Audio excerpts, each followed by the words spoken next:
fa mbola isan'ny olana eo amin'ny sehitry ny fivarotana fanafody eto amintsika moa ny fisian'ny tsenam-panafody tsy manara-dalàna izay mahazovana ary miroborobo tokoa amin'izao fotoana izao. Ahina nefa niterahany izany fanapoizinana ho an'ireo mpanjifa noho izay indrindra dia miantso ireo tompon'andraikitra ao anatiny izany ny tompony ireo mpisano ao anatin'izay sehitry ny fanafody izay.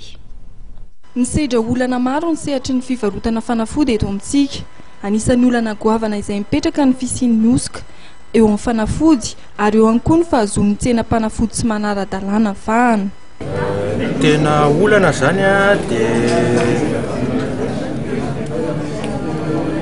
tena le fisian'ny tsena tsy ara-dalàna zao zany olana anankiray.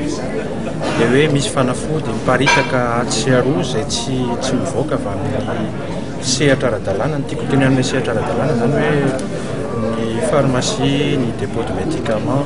Fa misy ohatra fanafody miparitaka eny amin'ny tsena dia mahatonga an'ireny mety hoe tsy fantatro fanafody le vahoaka zany indray tsy mahalala hoe fanafody tena mety tsy mahasoany ireny fa mety mahita fotsiny hoe mora le izy dia miraikiraiky amin'ilay izy.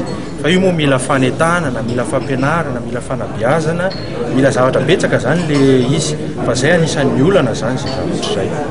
Fa tokony hiezaka na izahay farmasiana na ny fanjakana satria dia zay mahatonga ny teny hoe na ny vahoaka satria tsy vitan'ny samy tokony fiaramiasan'ny rehetrarehetra le izy zany.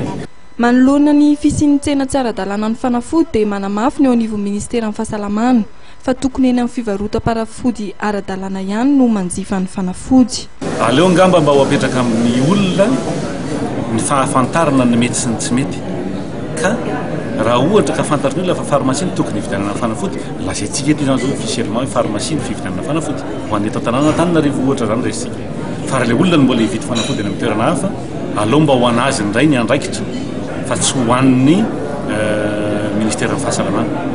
Ministeran'ny fahasalamana nefa na izany latsy zany dia efa navita namoaka ny lalàna amin'ny fandrarana ny fivarotana fanafody eny amin'ny toerana tsy tokony hivarotana izany.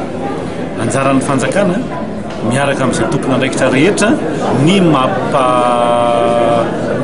ahoana moa zany ny mampiatra io lalàna io. Ary amin'izao fotoana izao koa farany dia efa nitarina any amin'ny faritra zany ny bureau birao entina miady amin'ny varotra fanafody tsy ara-dalàna. Ankoatra ireo dia mipetraka ihany koa ny olana ny tsy fisian'ny indostria amin'ny fanafody ary maniry antsika tsy maintsy manafatra fanafody avy any ivelany. Ary ny fihenan-danja amin'ny vola malagasy amin'izao fotoana izao dia misy akony amin'ny vidim-panafody. Fiakaran'ilay vidim-panafody zany ngamba tsy dia teny hoe niakatra be ny izy fiakarana kely le izy fa mahatonga an'le izy zany dia izay moa le voalaza hoe afarana avy any ivelany daholo le fanafody dia le volantsika somary nisy fitotonganany kely dia iny no mahatonga an'izay. Iny no mahatonga an'le hoe somary miova kely le vidim-panafody. Marihana fa orinasa manodidina ny 700 no manao ny fanafara-panafody eto amintsika.